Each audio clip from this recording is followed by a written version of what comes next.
বাংলাদেশের এই অঞ্চলে এটা নদী বিধৌত অঞ্চল, এখানে প্রচুর নদী আছে। তো যার কারণে এখানের একটা যে লাইফস্টাইল গড়ে উঠেছিল, এই লাইফস্টাইলটা ছিল হচ্ছে যে পুরো পৃথিবীর মধ্যে সবচেয়ে উৎকৃষ্ট লাইফস্টাইল। এটা কেন উৎকৃষ্ট বলছি, এটার একটা দারুণ ব্যাপার আছে আমাদের বাংলাদেশে। এটা যার কারণে বাংলাদেশের মানুষ অতিশয় চোর হলেও বাংলাদেশ কিন্তু ডুবে যায় না, জিম্বাবুয়ের মতো কিংবা কিউবার মতো কিংবা আফ্রিকান রাষ্ট্রগুলোর মতো। ওরা তো একেবারে না খেয়ে মরে যাওয়ার মতো অবস্থা তৈরি হয়, কিন্তু আমাদের এখানে এই অবস্থাটা তৈরি হয় না। এটা একটা দারুণ ব্যাপার আছে। দারুণ ব্যাপারটা হলো আমাদের এখানকার গাছ কখনো সবুজ না হয়ে থাকে না, মানে সবসময় আমাদের এখানে গাছের পাতা সবুজ থাকে। আচ্ছা, আমাদের এখানে সবসময় কাঁচা ঘাস থাকে।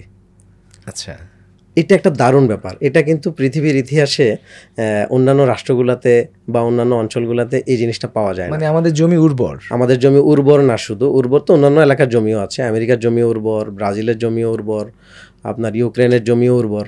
কিন্তু উর্বরতার পাশাপাশি ওরা একটা টাইমে ধরেন 3 মাস 4 মাস 5 মাস ওদের ওখানে কোনো ফসল হয় না, এমনকি ঘাসও থাকে না। আচ্ছা, এটা আমাদের এখানে হয় না। আমরা এটা নাতিশীতোষ্ণ অঞ্চল। এটার বড় কারণ হচ্ছে বৈজ্ঞানিক কারণ, এটা তো আল্লাহর রহমত। আর বৈজ্ঞানিক কারণ হচ্ছে আমাদের উপরে সামনে, মানে আমাদের উত্তরে হিমালয় আছে। আমাদের এখানকার যে মেঘগুলা, সেগুলো একটা পর্যায়ে যখন ভেসে চলে যায়, সেটা আবার ব্যাক করে হিমালয়ের মধ্যে থেকে বাধাপ্রাপ্ত হয়ে আবার ব্যাক করে। যদি ব্যাক না করতো, আচ্ছা, তাহলে কি হতো? সাধারণত সব অঞ্চলে তো ব্যাক করে না, এটা সামনের দিকে যায়, সমুদ্র থেকে উপরের দিকে যায়, কেমন দক্ষিণ থেকে উত্তরের দিকে যায়। তাহলে এটা ব্যাক করলো কেন? ব্যাক করলো হচ্ছে হিমালয়ের কারণে। আর ব্যাক না করলে কি হয়? ব্যাক না করলে যেটা হয় সেটা হচ্ছে এই অঞ্চলটা মরুভূমি হয়ে যায়। আপনি যদি আমাদের বরাবর পশ্চিম দিকে তাকান, তাহলে দেখবেন হচ্ছে যে আমরা একটা মরুভূমি সিরিয়ালের মধ্যে আছি, কিন্তু হিমালয় থাকার কারণে সেটা আর হলো না। আচ্ছা, যাই হোক। তো এটার কারণে কি হলো? এটার কারণে যেটা হলো সেটা হচ্ছে যে আগের দিনের মানুষের তো কোনো জিনিস জমিয়ে রাখার মতো সক্ষমতা ছিল না। তো সেক্ষেত্রে দেখা যেত যে এখানকার যে পশুগুলা, সে পশুগুলো ওই যে 3 মাস যে টাইমটা বরফ হয়ে যায় অথবা মরুভূমির মতো শক্ত উষ্ণ আবহাওয়া তৈরি হয়, তখন তারা এক অঞ্চল থেকে আরেক অঞ্চলে ট্রান্সফার হয়ে যেত, চলে যেত, সরে যেত। আচ্ছা, যেখানে এখন সবুজ আছে সেখানের দিকে ওরা হাঁটা শুরু করতো। আবার এই জায়গায় আবার ফেরত আসতো, আবার যেত। বেশিরভাগ মানুষের যাযাবর ছিল। তো এই ক্ষেত্রে যারা এই অঞ্চলে বসবাস করতেন, তাদের এই যে ট্রান্সফার হওয়ার যে বিষয়টা, সেটা ওদের মধ্যে ছিল না। এখন এটা না থাকার সুবিধা হলো এটা যে আমি এখানে স্থায়ীভাবে আমার একটা বাসস্থান করব, আমার গরু, আমার ঘোড়া যারা আছে তারা সব সময় খাবার পাবে, আমিও খাবার পাবো। হ্যাঁ, আমি তো কিছু খাবার জমিয়ে রাখতে পারি, কিন্তু গরুর খাবার জমিয়ে রাখার তো আসলে কোনো সুবিধা নাই, কেমন? ওকে তো কাঁচা ঘাস খাওয়াইতেই হবে। তো এই সুবিধাটা এই অঞ্চলে মানুষের ছিল। এখন এই অঞ্চলে মানুষের এই সুবিধা থাকার পাশাপাশি আরেকটা অসুবিধা হয়েছে, সেটা অবশ্য অন্য আলোচনা। সেটা হচ্ছে যে এই অঞ্চলের মানুষ তখন আর যুদ্ধংদেহী মনোভাব রাখে না। এই অঞ্চলে কিছুটা আরামপ্রিয় হয়ে গেছে। তো এই অঞ্চলে অন্য এলাকা থেকে মানুষ এসে সবসময় আক্রমণ করার একটা ট্রাই করতো। আর এই অঞ্চলের যেহেতু সবসময় সবুজ ঘাস পাওয়া যায়, মাটি উর্বর, সবসময় ফসল উৎপাদন হয়, অন্যরা দখল করতে চাইতো। আচ্ছা, এইটা একটা বিষয়। আবার এটা ধনী রাষ্ট্র ছিল, যেহেতু সব এখানে ফসল উৎপাদন বেশি হয়। যেমন আমার বাড়ি তো নোয়াখালীতে, আমি নোয়াখালীতে দেখেছি যে আমাদের এখানে ফসল হয়, এক জমিতে ফসল হয় 3 বার বছরে। এটা অনেক জায়গায় হয়, উত্তরবঙ্গে অনেক জায়গায় হয়, কিছু কিছু জায়গায় 2 বার হয়। তো এই যে 3 বার হয়, এটা তো বিদেশের মানুষ চিন্তাও করতে পারে না, ওরা 1 বার করে। তো এটা একটা দারুণ বিষয়। এই কারণে আমরা ছিলাম ধনী, এই অঞ্চলের মানুষ ছিল। মানে এই যে সময়টার কথা বলছেন, আসলে এই সময়টা আনুমানিক মানে খ্রিস্টপূর্বের অথবা খ্রিস্টপূর্বের। এটা তো আদম আলাইহিস সালামের সময় থেকে। আচ্ছা আচ্ছা আচ্ছা আদম আলাইহিস সালামের সময় থেকেই এটা উর্বর জায়গা।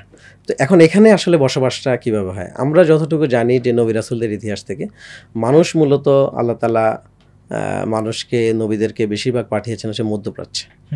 ওইটাই তো আমরা জানি, আমরা যুদ্ধের ইতিহাস গবেষণা করেছি, তো দেখেছি। তো ওখান থেকে এখানে যেটা আসলো, নূহ আলাইহিস সালামের আগে কিভাবে আসছে সেটা আসলে কোনো ইতিহাসে পাওয়া যায় না। কিছু ফার্সি ইতিহাস সেখানে পাওয়া যায় হচ্ছে যে নূহ আলাইহিস সালামের এক সন্তান তার কিছু অনুসারীদেরকে নিয়ে আমাদের এখানে বসবাসটা তৈরি করে। আর এই বসবাসটা পরবর্তীতে এরাই এই অঞ্চলের সভ্যতার ধারক বাহক।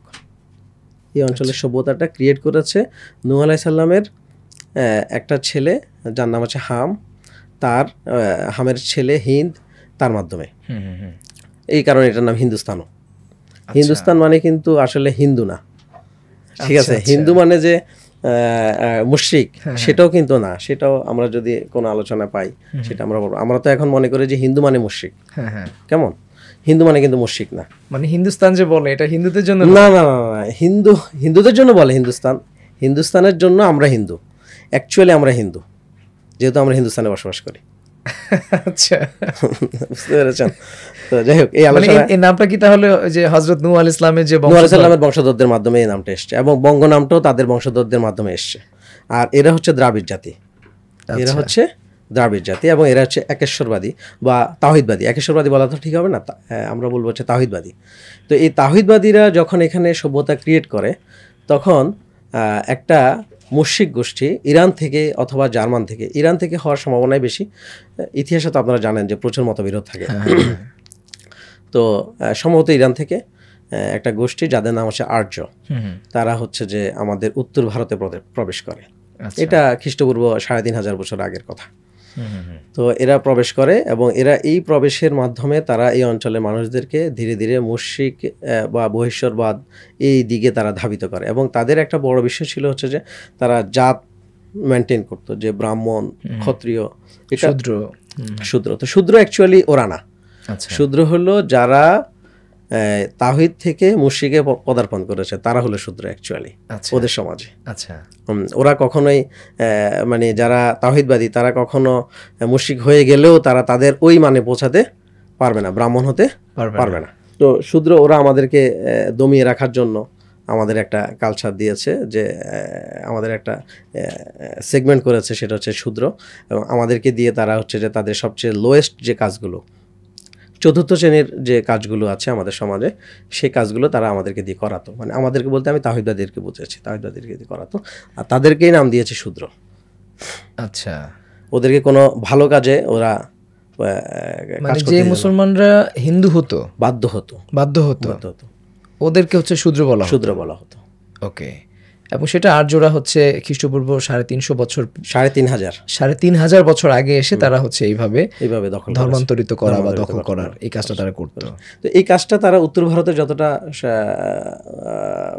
সহজে করেছে, সেটা আমাদের বাংলা অঞ্চলে কিংবা দক্ষিণ ভারতের যে অঞ্চলগুলো আছে সেই অঞ্চলগুলোতে কিন্তু তারা সহজভাবে পারেনি, কারণ এটা নদী ভিদত অঞ্চল, এবং এখানে তারা নদীর বাধার মুখোমুখি হয়েছে। তো সেই বাধার মুখোমুখি হওয়ার কারণে আমাদের এখানে অনেক বছর পরে আর্যরা দখল করতে পেরেছে, অনেক বছর পর মানে হলো যে উত্তর ভারতে যদি খ্রিস্টপূর্ব 3500 হয়, আমাদের এখানে খ্রিস্টপূর্ব 500 বছর হবে, যে এত বছর লেগেছে তারা বাংলাকে দখল করতে। আচ্ছা, তো বাংলার লোকেরা মুশরিক হতে অনেক সময় নিয়েছে, বা অনেক সময় লেগেছে তাদের, সহজে তারা মুশরিক হয় না, তারা একেশ্বরবাদী ছিল অথবা তাওহীদবাদী ছিল। এবং এরা মানে তার মানে নূহ আলাইহিস সালামের মাধ্যমে তার যে বংশধররা সর্বপ্রথম এই বাংলা জনপদকে আবাদ করেছেন। জি। এবং সেই থেকে যে একেশ্বরবাদীর একটা ধারা চলছিল সেটা পরবর্তীতে খ্রিস্টপূর্ব 500 বছর মধ্যে আনুমানিক সময় এসে আর্যরা হচ্ছে দখল করা শুরু করেছে। আচ্ছা। তো তাহলে আমাদের একটা ব্যাপার ছিল হচ্ছে যে আমরা তাওহীদবাদী, এখানে আগে থেকে তাওহীদবাদী ছিলাম।